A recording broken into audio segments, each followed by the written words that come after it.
What's good? What's good, everybody? Welcome back to another episode of The Urban Platform Speaks. Make sure to like and subscribe as you tune into the channel and check out the content. And with that being said, man, I wanna comment and speak on some recent statements made by Jason Whitlock, right? And so Jason Whitlock said that he thinks that Nike wants LeBron James to go to Indiana, um, basically because it would benefit them if Nike was to um, merge LeBron James brand with Caitlin Clark brand, right? That would be a good thing for Nike. I'm gonna play the audio from what Jason Whitlock said, but I pretty much I want, and I'm gonna push back because I kind of disagree with that, because I don't think that Nike want to merge LeBron James's brand with Caitlin Clark brand. And I'm gonna tell you why after I play this audio from Jason Whitlock's show, and what he says about Nike and LeBron James. Some of what he said I agree with, but the merger part I disagree with. And here goes Jason Whitlock. Time to the news that LeBron James and Rich Paul and the Los Angeles Lakers seem to be at some sort of impasse, and LeBron wants to win now, and he knows that the Lakers are trying to rebuild around Luka Doncic, and that has caught everybody by surprise that Rich Paul, LeBron's agent, basically said, hey, we're kind of open to trade possibilities. And Brian Windhorst initially was caught off guard by this, but after spending 2 or 3 days talking with NBA sources, here's what Windhorst had to say yesterday. The Lakers and LeBron, whoever wants to spin their side of the story, I'm not sure what happened, but the Lakers and LeBron did not have substantive discussions about extending his contract, which every team LeBron's been on for 20-something years has wanted to have substantive conversations about extending his contract. And what happens to expiring contracts in the NBA? They're viewed as trade pieces. So for all those reasons, the money, the fact that LeBron and Luka are still a very formidable duo, the fact that the Lakers are not done with their offseason, the fact that trading him is crazy, the fact that this is being built around Luka and they've got to maintain their cap sheet and all of those things, everything that makes sense. But I'm just unlocking the door because I'm not as convinced as before of its impossibility. What he just said is there's a possibility of LeBron James getting traded. He is trade bait. He's an expiring contract. And when I saw this yesterday, I was like, going through my head, where could LeBron James land? And when I thought about where could LeBron James land, then I went, where would Nike like for LeBron James to land? This won't be purely or maybe at all a LeBron James decision. It's about what's best for Nike. And so all the speculation early on, that's the Cleveland Cavaliers. He's from Cleveland. He's had success with Cleveland. Dan Gilbert and the Cavaliers, they're close to a championship team. They had this marvelous regular season. They got all this young talent. You just plug LeBron James and Bronny James into Cleveland, and it all makes sense. But not to me. And I'm not sure if it makes sense to Nike. What makes more sense for Nike and its declining stock? What makes more sense for Nike, which hasn't been able to find its next Michael Jordan?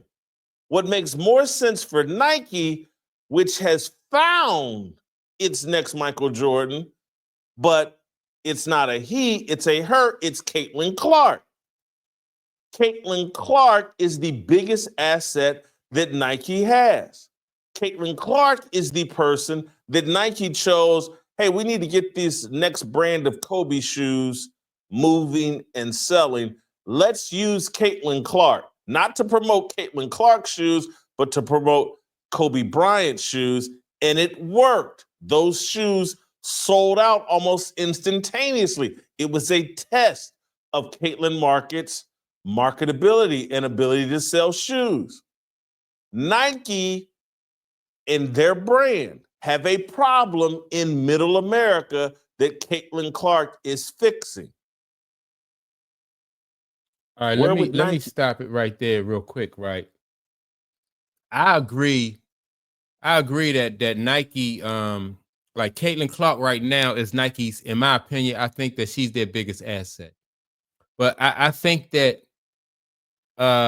they would have merged these two brands, Caitlin Clark brand and the LeBron brand, if they wanted, if they wanted, if they thought that that would work for them.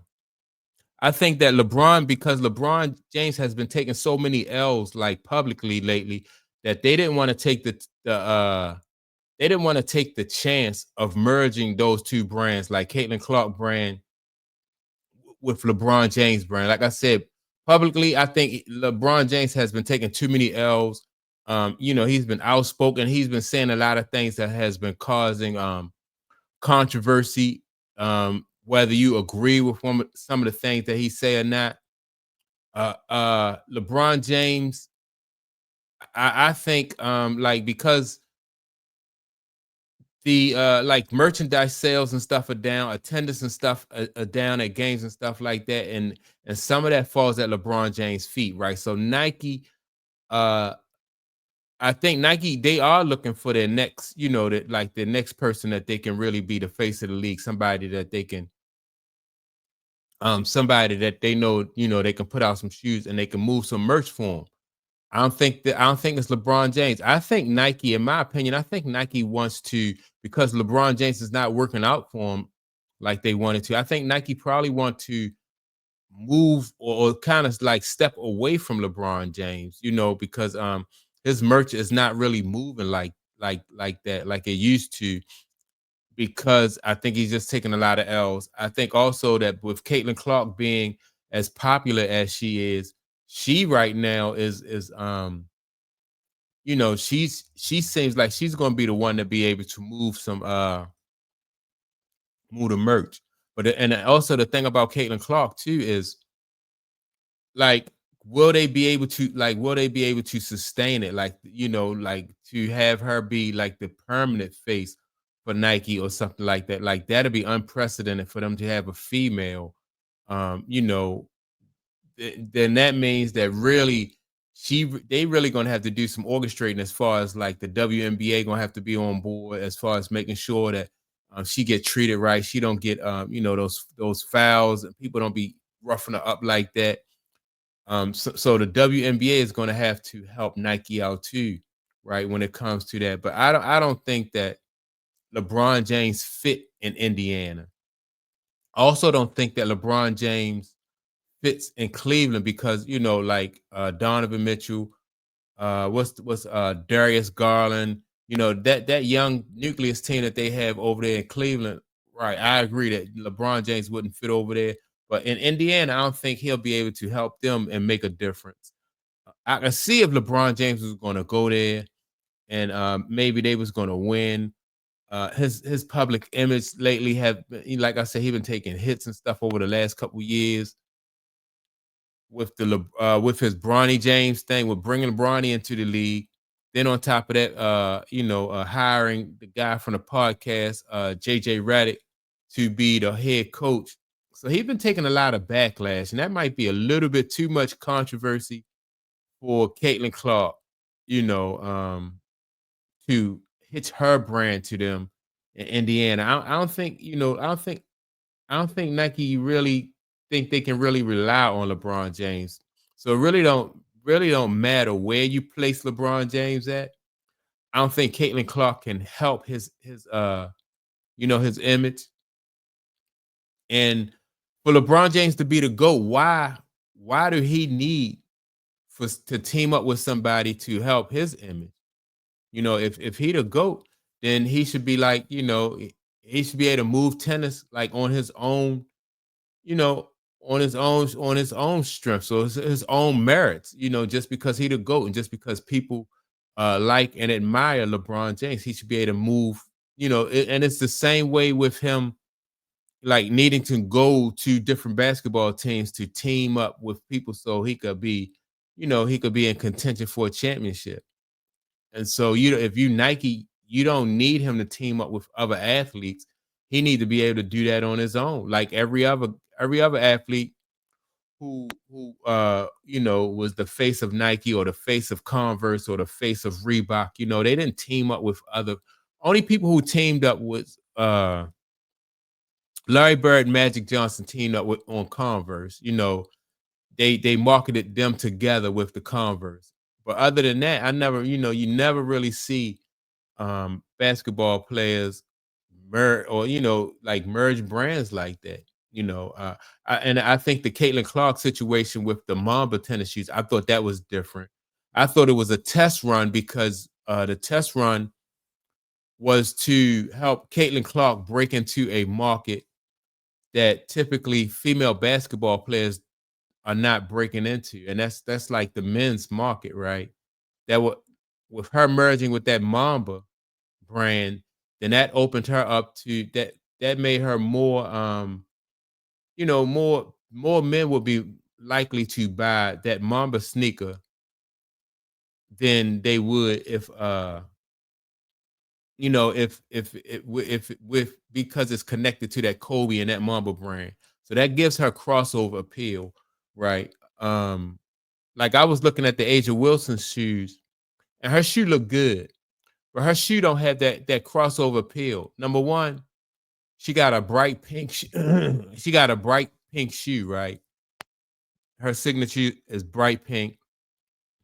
Then she has a blue shoe, but the name of that shoe is the A1 Indigo Girl, right? So right there, like when you call the shoe the A1 Indigo Girl, that's the blue shoe for Asia Wilson.